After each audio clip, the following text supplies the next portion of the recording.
नमस्कार बच्चों। आज हम लोग हिंदी का जो दूसरा अध्याय है, तुलसीदास जी की जो रचना है उसे पढ़ना प्रारंभ करेंगे। सबसे पहले बच्चों हम लोग तुलसीदास जी के जीवन परिचय से अवगत होंगे। तो आइए तुलसीदास जी के जीवन परिचय को संक्षेप में समझ लेते हैं। तुलसीदास जी का जो जन्म है, उनकी जन्म तिथि और जन्म स्थान पर सभी विद्वान मतैक्य नहीं है, एक मत नहीं है। आपके पाठ्य पुस्तक में उनके जन्म का वर्ष विक्रम संवत 1568 या 1511 ईस्वी बताया गया है। मैंने पहले भी बताया है कि संवत ईस्वी से 57 वर्ष बड़ा होता है।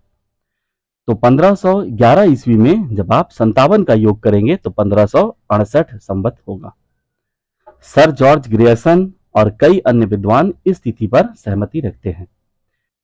इनका जन्म स्थान आपके पाठ्य पुस्तक में बताया गया है। विकिपीडिया में तुलसीदास जी का जन्म 11 अगस्त 1497 ईस्वी या संवत 1554 बताया गया है और जन्म स्थान जनपद कासगंज, उत्तर प्रदेश, सोरो गांव में बताया गया है। आप अपने पाठ्य पुस्तक में दी गई तिथियों को ही याद करें, परीक्षा के दृष्टिकोण से वही उचित होगा। इनके पिता का नाम आत्माराम दुबे था और माता का नाम था हुलसी। तुलसीदास जी के बचपन का नाम था राम बोला। तुलसीदास जी के बचपन से जुड़ी हुई कई किंवदंतियां प्रचलित हैं। जैसे एक किंवदंती है, इनका जन्म 12 महीने गर्भ में रहने के पश्चात हुआ था। दूसरी किंवदंती है कि जन्म के समय उनके मुंह में सभी 32 दांत थे। उनका स्वास्थ्य और रूप 5 वर्ष के लड़के जैसा था। तीसरी किंवदंती यह है कि वह अपने जन्म के समय रोए नहीं, बल्कि राम का उच्चारण किया, इसीलिए उनका नाम राम बोला पड़ा। मूल गोसाई चरित के अनुसार उनका जन्म अभुक्त मूल नक्षत्र के तहत हुआ था, जो हिंदू ज्योतिष के अनुसार पिता के जीवन के लिए तत्काल खतरा उत्पन्न करने वाला होता है। उनके जन्म के समय अशुभ घटनाओं के कारण उन्हें चौथी रात को उनके माता पिता ने त्याग दिया था। अपनी रचनाओं, कवितावली और विनय पत्रिका में तुलसीदास ने अपने माता पिता द्वारा अशुभ ज्योतिष विन्यास के कारण जन्म के बाद उन्हें त्यागने की पुष्टि की है। चुनिया नाम की दासी राम बोला को अपने गांव हरिपुर ले गई और 5.5 वर्ष तक उसकी देखभाल की। आपके पाठ्यपुस्तक में उस दासी या सेविका का नाम झुनिया बताया गया है। 5.5 वर्ष तक उसकी देखभाल करने के पश्चात उस दासी की भी मृत्यु हो गई। राम बोला एक दरिद्र अनाथ के रूप में भिक्षा मांगते हुए दर दर भटकते रहे। तब बालक राम बोला स्वामी नरहरि दास जी के संपर्क में आए और उन्होंने इन्हें संरक्षण दिया। स्वामी नरहरि दास जी के साथ ही तुलसीदास जी काशी में रहने लगे। उन्होंने ही राम बोला को नया नाम दिया तुलसीदास। उन्हीं से तुलसीदास जी ने शिक्षा दीक्षा ली। इस प्रकार स्वामी नरहरि दास जी ही उनके गुरु हुए। स्वामी नरहरि दास जी ने पहली बार तुलसीदास जी को रामायण सुनाई। तुलसीदास ने रामचरितमानस में इसका उल्लेख किया है। मैं पुनि निज गुर सना सुनी कथा, सो सुकर खेता, समझी नहीं तासा बालापना, तब अति रहेऊ, तब अति रहेऊ, तब अत्यंत था क्या बालपना, तब अत्यंत बालपना था, उनके अंदर बालकपन था, अज्ञानता थी, बोध नहीं था। बालक जिस प्रकार से अबोध होते हैं, तो वही ये यहाँ पर इस श्लोक में वे कहते हैं कि और फिर मैंने वही कथा अपने गुरु से सुकर खेत वाराह क्षेत्र सोरो में सुनी। सोरो जो क्षेत्र है वो वाराह क्षेत्र है। वाराह का अर्थ होता है बच्चों जिसे आप लोग सामान्य भाषा में सुअर कहते हैं। तो सुकर खेत यहाँ पर उसे ही कहा गया है, सुअर क्षेत्र, वराह क्षेत्र। शुद्ध हिंदी में, अच्छी भाषा में, सभ्य भाषा में इसे वराह कहते हैं। मुझे तब यह समझ नहीं आया क्योंकि मैं बचपन में पूरी तरह से ज्ञानहीन था। वही यहाँ पर रामचरितमानस में तुलसीदास जी लिख रहे हैं, बालपना तब अति रहेऊ।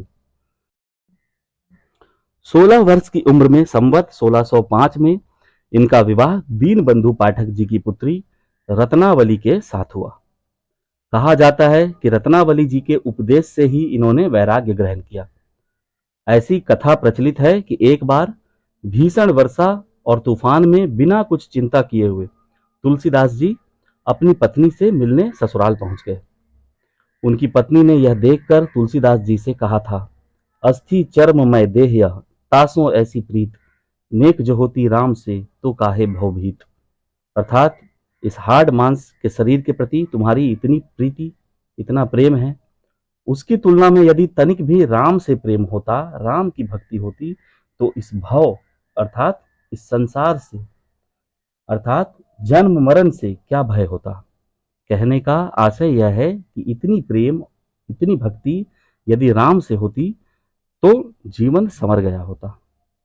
कहा जाता है कि रत्नावली जी के इसी उलाहना भरी कथन को सुनकर तुलसीदास जी ने वैराग्य धारण कर लिया, सन्यासी बन गए और राम की भक्ति में अपना संपूर्ण जीवन बिता दिया। राम की भक्ति में अपना सर्वस्व न्यौछावर कर दिया। राम की भक्ति में तुलसीदास जी ने ऐसी कीर्तिमान स्थापित की है जो अपने आप में अद्भुत है। बहुत दिनों तक तीर्थ यात्रा करते हुए संवत 1631 में तुलसीदास जी अयोध्या आए और वहीं उन्होंने रामचरितमानस जैसे ग्रंथ को लिखना प्रारंभ किया। रामचरितमानस उनका सबसे प्रसिद्ध और सबसे लोकप्रिय ग्रंथ है। इसके अलावा उनके कई और प्रसिद्ध रचनाएं हैं। तुलसीदास जी ने अपनी रचनाओं के संबंध में कहीं कोई उल्लेख नहीं किया है, इसीलिए प्रामाणिक रचनाओं के संबंध में अंतः साक्ष्य के अभाव में इस पर अलग अलग मत है। अलग अलग विद्वान इनके अलग अलग प्रामाणिक रचना मानते हैं। आपके पाठ्यपुस्तक में तुलसीदास जी के 12 प्रामाणिक ग्रंथ बताए गए हैं, तो आप अपने पाठ्यक्रम के अनुरूप परीक्षा की दृष्टिकोण से उन सभी 12 प्रामाणिक ग्रंथों के नाम याद कर लेंगे। वे 12 प्रामाणिक रचनाएं हैं रामचरितमानस, विनय पत्रिका, गीतावली, कवितावली, दोहावली, कृष्ण गीतावली, रामलला नहचु, जानकी मंगल, पार्वती मंगल, रामाज्ञा प्रश्न, बरवय रामायण और वैराग्य संदीपनी। इन 12 प्रामाणिक रचनाओं के नाम आप याद कर लेंगे। तुलसीदास जी ने अपनी रचनाओं के माध्यम से तत्कालीन दिशाहीन और आदर्शहीन भारतीय समाज को एक दिशा देने का काम किया और राम के जैसा, राम के समान एक आदर्श को उन्होंने समाज में प्रस्तुत किया। राम राज्य की अवधारणा की। आज भी भारतीय समाज जिस राम को जानता है, जिस राम को मानता है, जिस राम को पूजता है, वह तुलसी के ही राम है।